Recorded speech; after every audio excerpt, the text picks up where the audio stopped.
하나님은 당신의 눈물을 세어두십니다. 한나, 마음을 쏟아 기도하다. 여러분, 안녕하세요. 오늘 함께 나눌 이야기는 한 여인의 눈물에서 시작됩니다. 그녀의 이름은 한나.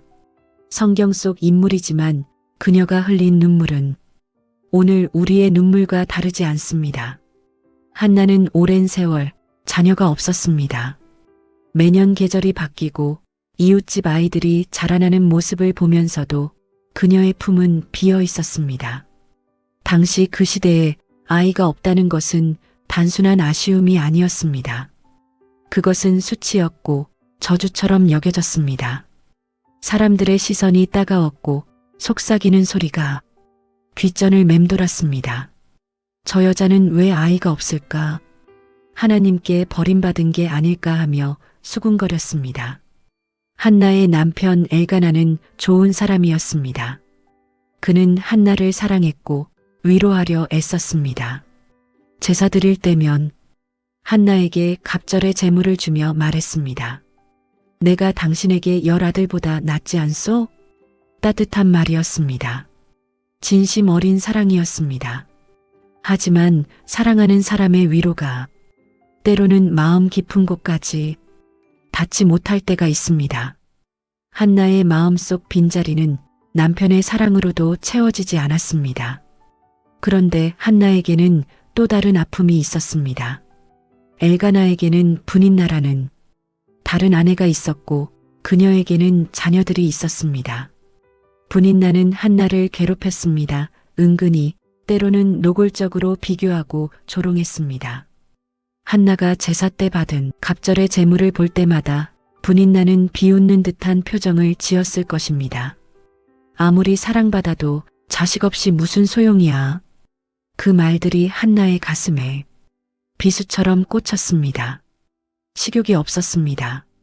목구멍으로 음식이 넘어가지 않았습니다. 밤마다 눈물로 베개를 적셨습니다. 여러분 중에도 혹시 이런 마음을 아시는 분이 계실까요?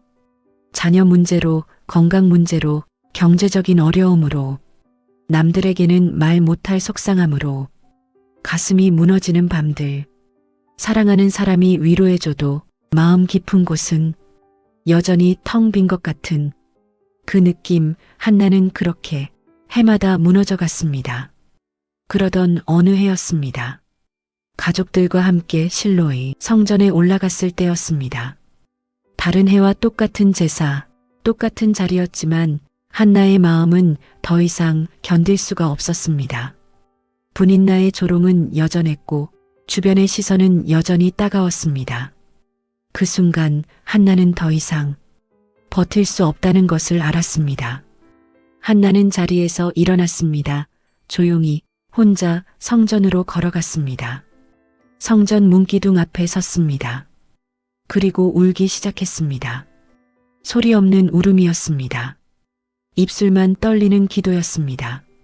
말이 제대로 나오지 않았습니다.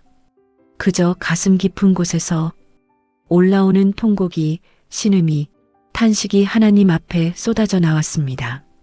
하나님, 하나님. 한나는 유창한 기도문을 외우지 않았습니다. 아름다운 찬송을 부르지도 않았습니다. 그저 있는 그대로의 아픔을, 절망을, 외로움을 하나님께 다 쏟아냈습니다. 목끝이 아려왔습니다. 눈물이 뺨을 타고 흘러내렸습니다. 가슴이 찢어지는 것 같았습니다. 그때 한나는 서원했습니다. 만군의 여호와여, 주께서 정녕 이 여종의 고통을 보시고 아들을 주시면 그를 평생 하나님께 드리겠나이다. 그 기도는 흥정이 아니었습니다. 계산이 아니었습니다.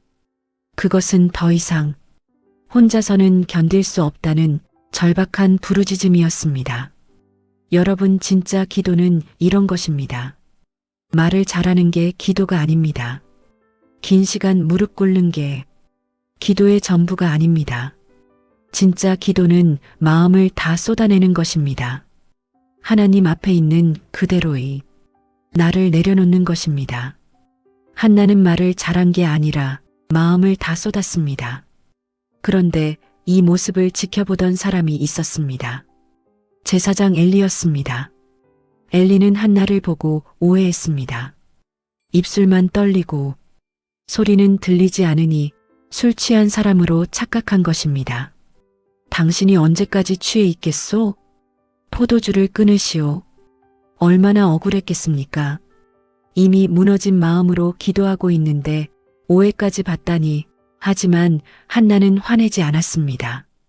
변명하지도 않았습니다. 다만 조용히 차분하게 대답했습니다. 아닙니다. 내 주여, 나는 술을 마신 것이 아니라 마음이 슬픈 여자입니다. 내 마음을 여호와 앞에 쏟아놓은 것뿐입니다. 그 말을 들은 엘리는 깨달았습니다. 그리고 한나에게 축복했습니다. 평안히 가라. 이스라엘의 하나님이 내가 구한 소원을 들어주시기를 원하노라. 짧은 축복이었습니다. 특별한 예언도 아니었습니다. 하지만 그 말 한마디가 한나의 마음에 스며들었습니다. 여러분, 이 다음이 중요합니다. 한나가 아멘하고 돌아섰을 때 무슨 일이 일어났을까요? 아이가 생겼을까요? 배에 태기가 느껴졌을까요? 아닙니다. 상황은 아무것도 바뀌지 않았습니다. 여전히 자녀는 없었고 분인나는 그 자리에 있었고 주변의 시선도 똑같았습니다. 하지만 성경은 이렇게 기록합니다. 여인이 가서 먹고 얼굴빛이 다시는 슬프지 아니하더라. 이게 무슨 말입니까? 한나는 기도한 후에 문제가 해결되기도 전에 마음이 먼저 세워진 것입니다. 그동안 목구멍으로 넘어가지 않던 밥을 먹을 수 있게 되었습니다. 슬픔으로 일그러졌던 얼굴빛이 달라졌습니다. 이것이 하나님께 맡기고 돌아오는 사람의 모습입니다. 기도는 현실을 지우지 않습니다. 문제를 당장 해결해 주지 않을 때도 있습니다. 하지만 기도는 절망을 이길 힘을 줍니다. 혼자가 아니라는 평안을 줍니다. 다시 일어설 수 있는 용기를 줍니다. 한나는 하나님께 자기 짐을 내려놓았습니다. 그리고 평안이 돌아왔습니다. 그 평안이 얼굴에 나타났습니다. 시간이 흘렀습니다. 성경은 이렇게 말합니다. 여호와께서 그를 생각하신지라. 여러분, 이 한 문장을 천천히 되새겨 보시기 바랍니다. 여호와께서 한나를 생각하셨다. 하나님은 한나를 잊지 않으셨습니다. 그녀의 눈물을 기억하셨습니다. 그녀의 기도를 세워두셨습니다. 그리고 때가 되어 한나에게 아들을 주셨습니다. 한나는 그 아이의 이름을 사무엘이라 지었습니다. 하나님께 구하여 얻었다는 뜻입니다. 매일 아침 그 아이를 안으며 한나는 기억했을 것입니다. 하나님께서 자기를 생각하셨다는 것을, 자기 눈물을 헛되지 않게 하셨다는 것을. 하지만 한나의 신앙은 여기서 멈추지 않았습니다. 사무엘이 젖을 뗄 나이가 되었을 때 한나는 결단했습니다. 그렇게 간절히 구했던 아이를 하나님께 드리기로 한 것입니다. 얼마나 어려운 결정이었겠습니까? 그토록 기다렸던 아이를, 그토록 눈물로 구했던 아들을 이제 막 품에 안고 웃음을 되찾았는데 다시 보내야 한다니. 하지만 한나는 흔들리지 않았습니다. 그녀는 어린 사무엘의 손을 잡고 다시 실로 성전으로 올라갔습니다. 그리고 제사장 엘리 앞에 아이를 세웠습니다. 내 주여, 당신이 사시는 것 같이 내가 여기서 여호와께 기도하던 여자입니다. 이 아이를 위하여 기도하였더니 여호와께서 내가 구한 바를 내게 주셨나이다. 그러므로 나도 그를 여호와께 드리나이다. 한나는 약속을 지켰습니다. 받은 은혜를 자기만의 소유로 움켜쥐지 않았습니다. 그리고 그 자리에서 한나는 노래했습니다. 사무엘상 2장에 기록된 한나의 찬양. 그것은 감사의 고백이자 신앙의 증언이었습니다. 내 마음이 여호와로 말미암아 즐거워하며 내 뿔이 여호와로 말미암아 높아졌으니 이는 여호와께서 가난하게도 하시고 부하게도 하시며 낮추기도 하시고 높이기도 하심이니이다. 한나는 알았습니다. 자기를 낮아지게 하셨던 하나님이 다시 높여주셨다는 것을. 비워지게 하셨던 하나님이 채워주셨다는 것을, 그 모든 과정 속에 하나님의 뜻이 있었다는 것을 한나의 찬양은 훗날 마리아의 찬양으로 이어졌습니다. 고통 중에 드린 기도가 역사를 바꾸는 믿음으로 이어진 것입니다. 사랑하는 여러분, 오늘 한나의 이야기를 들으시면서 어떤 생각이 드십니까? 혹시 지금 한나처럼 마음이 무너져 있지는 않으신가요? 오랜 세월 기도했지만 응답이 없는 것 같아 지치셨나요? 주변 사람들의 시선이 부담스러우신가요? 사랑하는 사람이 위로해줘도 마음 깊은 곳은 여전히 쓰라리신가요? 그렇다면 한나를 기억하십시오. 한나는 완벽한 사람이 아니었습니다. 특별한 능력이 있던 것도 아니었습니다.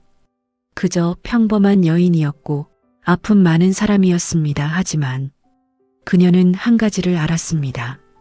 하나님께는 있는 그대로의 모습으로 나아갈 수 있다는 것을. 말을 잘할 필요가 없었습니다. 눈물로도 기도할 수 있었습니다. 입술만 떨려도 괜찮았습니다. 하나님은 마음을 보시는 분이니까요.